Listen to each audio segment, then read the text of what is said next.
நீங்க யூகேல இருக்கீங்களா? இன்னும் 2, 3 மந்த்ஸ்ல இந்தியாவுக்கு வெக்கேஷன் போறீங்களா? ஆனா ரிலேட்டிவ்ஸ்க்கு, ஃப்ரெண்ட்ஸ்க்குலாம் சாக்லேட் வாங்கிட்டு போனோம். ஆனா எல்லாமே காஸ்ட்லியா இருக்கு அப்படின்னு கவலைப்பட்டுட்டு இருக்கீங்களா? அப்போ உங்களுக்கு தான் இந்த வீடியோ. ஸ்கிப் பண்ணாம ஃபுல்லா பாருங்க. மறக்காம நம்ம சேனல லைக், ஷேர், சப்ஸ்கிரைப் பண்ணிடுங்க. இப்போ வாங்க வீடியோக்குள்ள போயிடலாம். இப்போ வந்து பார்த்தீங்கன்னா, ஃபெரரோ ரோச்சர்ஸ்லாம் வந்து பார்த்தீங்கன்னா, வேலண்டைன்ஸ் டேக்காக வந்து உங்களுக்கு பயங்கரமான ஆஃபர்ஸ் போய்க்கிட்டு இருக்கு.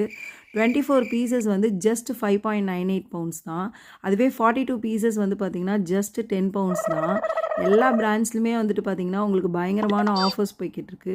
இவ்ளோ ஆஃபர்ஸா? எங்கேம்மா போய்க்கிட்டு இருக்கு அப்படின்னு தானே கேட்குறீங்க. வேற எங்கேயும் இல்ல, நம்ம ஆஸ்டாவில் தான். ரோல் பேக் அப்படின்னு சொல்லி ஒரு ஆஃபர் போட்டிருக்காங்க. உங்களுக்கு வேணும்னா நீங்க போய் ட்ரை பண்ணி பாருங்க. நெறைய பாக்ஸஸ் இப்போ அள்ளிட்டு போயிடலாம். நீங்க இந்தியாவிலேருந்து இந்த வீடியோ பார்க்குறீங்கன்னா, லண்டன்லேருந்து வர உங்க ஃப்ரெண்ட்ஸ் எப்பவுமே உங்களுக்கு செலிப்ரேஷன்ஸ் இந்த மாரி சாக்லேட்டே வாங்கிட்டு வராங்கன்னா, அவங்களுக்கு இந்த வீடியோவை ஷேர் பண்ணி ஃபெரோ ரோச்சர் வாங்கிட்டு வர சொல்லுங்க. மீண்டும் சந்திப்போம். பாய்.